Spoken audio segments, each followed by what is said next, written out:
मालेगांव, ये है आपकी आवाज।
परवा जो घटनाक्रम काश्मीरमध्ये घडला त्याच्या निषेधार्थ स्वतःहून सर्व व्यापारी असतील, उद्योजक असतील, त्यांनी आपले व्यवहार बंद ठेवले। म्हणून सर्वप्रथम मी त्यांचे आभार आणि धन्यवाद मानतो। त्या निष्पाप लोकांचा त्याच्याशी काही संबंध नव्हता, अशा लोकांना मारण्यात आलं। एक महिला जिचं 15 दिवसापूर्वी लग्न झालं, तिचा पती आणि ती स्वतः बसलेले असताना त्याच्यावरती मागून गोळीबार करण्यात आला। या निष्पाप लोकांना काही घेणं देणं नाही। ते निष्पाप लोक पर्यटक म्हणून गेले होते आणि त्या ठिकाणी त्यांना गोळ्या घालण्यात आल्या, रक्ताची होळी खेळण्यात आली। त्यांना गोळी घालताना विचारलं, तुम्ही कुठल्या धर्माचे? आता आदरणीय म्हणू आपण किंवा सन्माननीय म्हणू, मी प्रत्येक नेत्यांचं एक वक्तव्य ऐकलं, त्याच्यामध्ये ममता बॅनर्जी म्हणतात का आतंकवाद्यांना कुठलाही धर्म नाही। मान्य आहे मला, मग हे धर्माबद्दल का विचारपूस करता आणि नेमक्या मग का गोळ्या घालता? एका जातीचे निकर काढून त्याचं काय बघायचं असं त्यांनी बघितलं आणि त्याच्यावर गोळ्या घातल्या।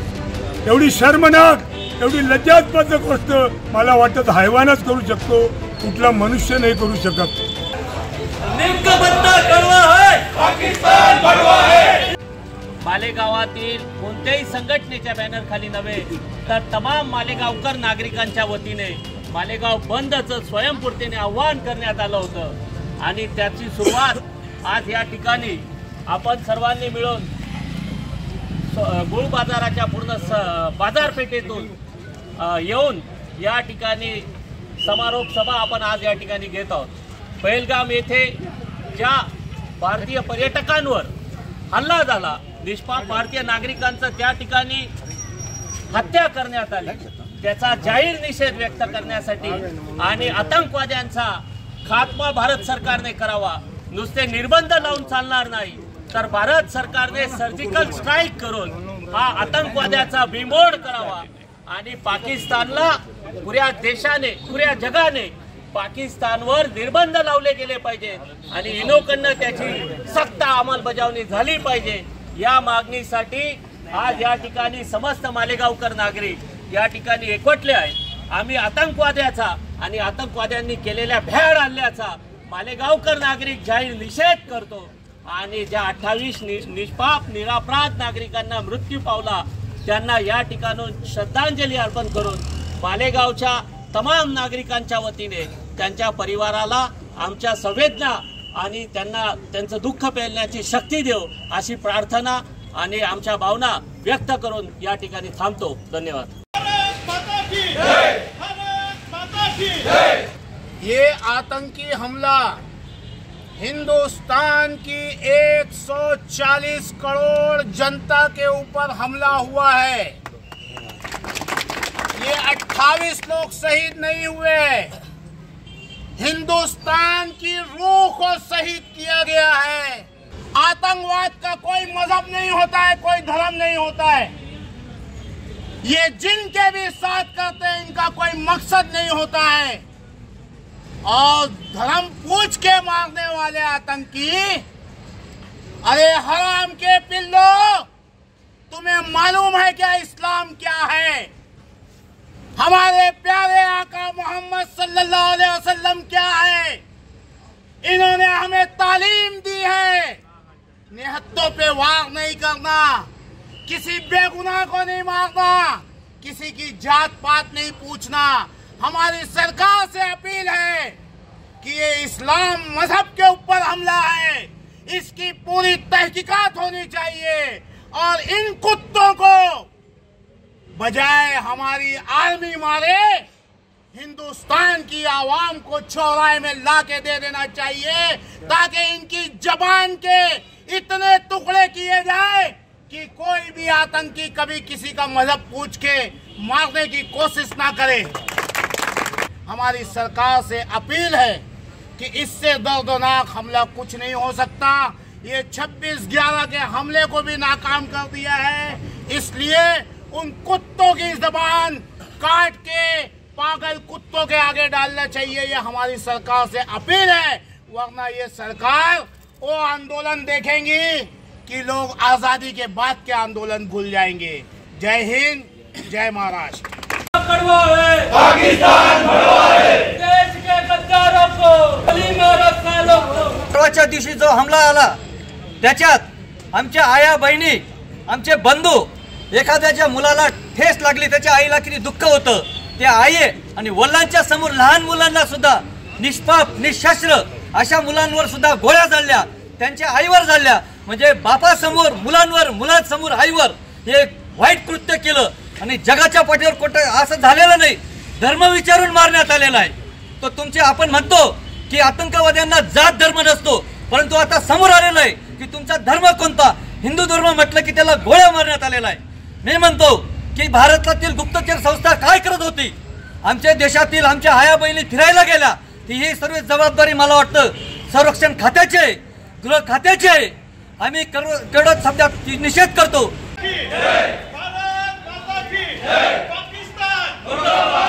ऐसा बताया जाता है, ऐसा नेशनल मीडिया इसका नैरेटिव सेट कर रहा है कि उन लोगों ने पहले लोगों की जात धर्म पूछे, उसके बाद हमला किया। पहले कलमा पढ़ने का उसको कहा गया। मैं बोलता हूँ अगर छाती ठोक कर वहाँ कोई किसी हमलावर से उसको बोल देता कि तू कलमा पढ़ के बता, तो वो कलमा नहीं पढ़ सकता था, क्योंकि अगर वो कलमा पढ़ लेता था तो उसको वो कलमे की लाज रहती थी, वो ऐसा काम कभी नहीं कर सकता था। इस्लाम धर्म कभी किसी के ऊपर हमला करने की इजाज़त नहीं देता है, इसीलिए मुझे ये बात कहनी थी और मैं पूरे मालेगांव की तरफ से इस हमले की निंदा करता हूँ, निंदा करता हूँ, निंदा करता हूँ।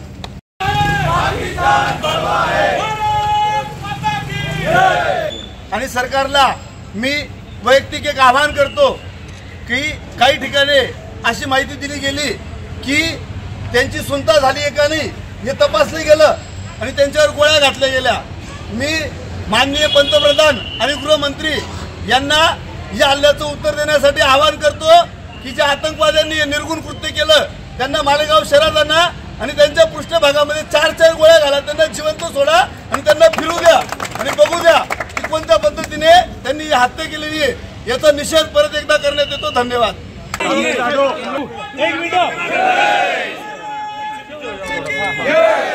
इस दहशतगर्दाना हमले की जितने कड़े अल्फाज में निंदा की जाए कम है। इस बात की कोशिश की जा रही है कि इस वाक़े को ये रंग दिया जाए कि 2 मज़हबों के दरमियान इसके ज़रिए नफ़रत फैलाई जाए। हम ये वाज़ेह करना चाहते हैं कि हम यानी मुसलमान अपने भाइयों के साथ, इस मुल्क में बसने वाले बिरादरान वतन के साथ कंधे से कंधा मिलाकर खड़े हुए हैं। अगर बेकसूरों पर कोई हमला किया जाएगा और अगर हमारे वतनी भाइयों को परेशान करने की कोशिश की जाएगी, चाहे वो किसी की तरफ से हो, तो उनके दिफा के लिए हमारे सीने पहले हाजिर होंगे। कश्मीर के मुसलमानों ने जिस तरह वहाँ के भाइयों की मदद की, हमले के बाद जिस तरह उनका साथ दिया और जिस इंसानियत का सबूत पेश किया, वो ये बताने के लिए काफ़ी है कि ये मुल्क नफ़रत को कबूल नहीं करता। ये मुल्क हमेशा मोहब्बत के साथ रहा है और हमेशा मोहब्बत के साथ ही रहेगा। जब हम ये कहते हैं कि हम इस मुल्क में, जब हम ये कहते हैं कि हम, तो इससे मुराद ये है कि हे से हिंदू, मीम से मुसलमान, और ये दोनों हो तब बनता है हिंदुस्तान। इसलिए आज हम इस वाक़े की कड़ी से कड़ी निंदा करने के साथ साथ ये भी कहना चाहते हैं कि नेशनल सिक्योरिटी को वीक होने से बचाएं। ये वाक़यात कई मरतबा पेश आ चुके हैं जो नेशनल सिक्योरिटी पर सवालिया निशान हैं। हमारे मुल्क का दिफाई निज़ाम ऐसा होना चाहिए कि कोई हमारी तरफ तिरछी निगाह उठाकर न देख सके, और हमारे मुल्क में ये क़ुव्वत रहनी चाहिए कि अगर कोई तिरछी निगाह हम पर डाले तो हम उसकी आँख निकालने की ताकत रखें। ये बात भी मैं कहना चाहता हूँ कि all India Muslim personal law board इस मुल्क के मुसलमानों का सबसे बड़ा इदारा है, सबसे बड़ा प्लेटफार्म है। All India Muslim personal law board इस दर्दनाक वारदात पर न सिर्फ ये कि अपने गम व गुस्से का इजहार करता है, बल्कि मारे जाने वाले लोगों के घर वालों के साथ इजहार ताज़ियत करता है और इस बात का ऐलान करता है कि वक्फ़ के सिलसिले में जो आंदोलन हम लोग पूरे मुल्क में चला रहे हैं, इस वाक़े की वजह से इजहार हमदर्दी के तौर पर हम 3 दिन के लिए उसको रोक रहे हैं, ताकि हम अपने भाइयों के साथ मोहब्बत का और हमदर्दी का इजहार कर सकें।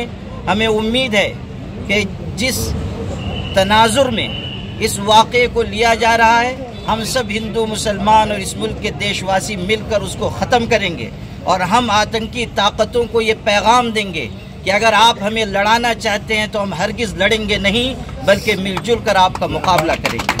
के घर के लोग मारे गए, अल्लाह सबके दिल पर मरहम रखे, सबको सब्र अता करे। ऐसे आतंकी हमलों से हमारे मुल्क की, हमारे देश की हिफाजत फरमाए।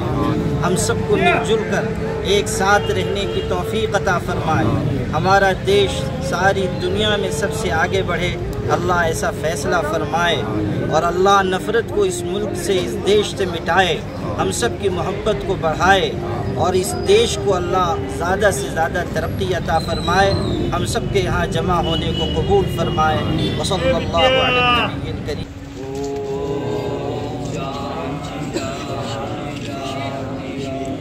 पाकिस्तानचं करायचं काय? आणि डोकावरती पाय. पाकिस्तानचं करायचं काय? आणि डोकावरती पाय. भारत माता की जय.